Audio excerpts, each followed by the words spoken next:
Greetings, this is Joe, and I welcome you to this video, which is a preview of my book, God, Shelby, and Me. God, Shelby, and Me is a book that I developed to establish a connection between God, Shelby, and myself. But my true goal was to add value to your life so that you could see the connections between God, Shelby, and the animals you love. What I'm going to do in this video series to promote the book is to talk about a certain chapter's affirmation. Each chapter has an affirmation, and I will cover today chapter 1's affirmation, which goes as follows. Animals have souls. Listen when they speak. Much wisdom and love they impart. Now, this is a huge debate, whether animals have souls or not. I know that they do, and I believe you do as well. But this debate continues to come up. Well, in the book, you will see many instances where you will be convinced that not only Shelby, but the animals you love truly do have souls.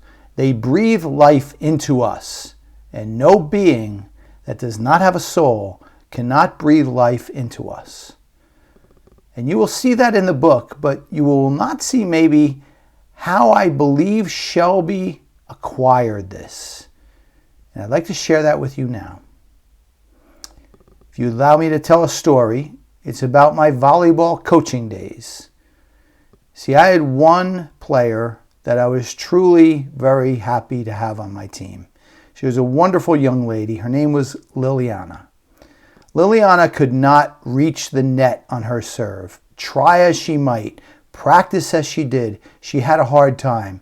If the ball went over the net on her serve, it just made it over.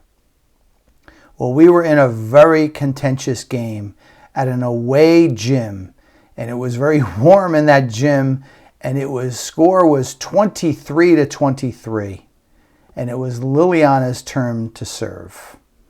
Now, typically, a coach might decide to sub out for her and let somebody else serve. She looked over at me, thinking that this was going to be the case. I just looked back at her and pointed as if to say, "You will do this." I watched Liliana at that moment, and Liliana dug down deep into her heart and into her soul. She gathered herself for a few seconds, and then she served two incredible serves over the net, and we won the game. Was it brilliant coaching on my part? No, it really wasn't. It was giving Liliana a chance to find deep down that she had a heart and soul and that she could put it to work, especially on something that maybe she had adversity with, and she did it.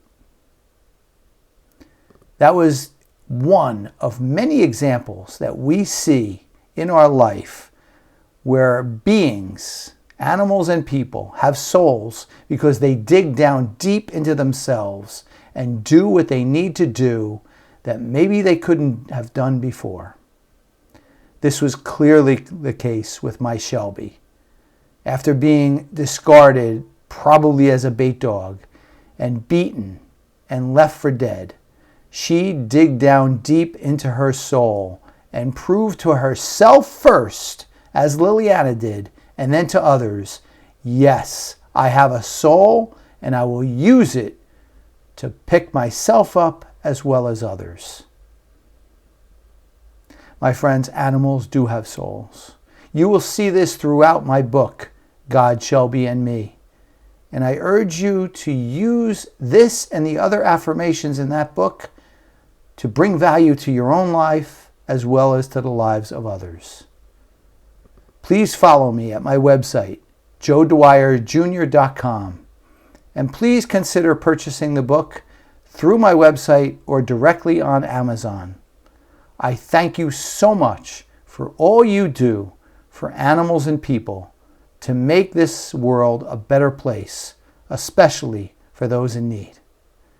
Thank you so much, and take good care.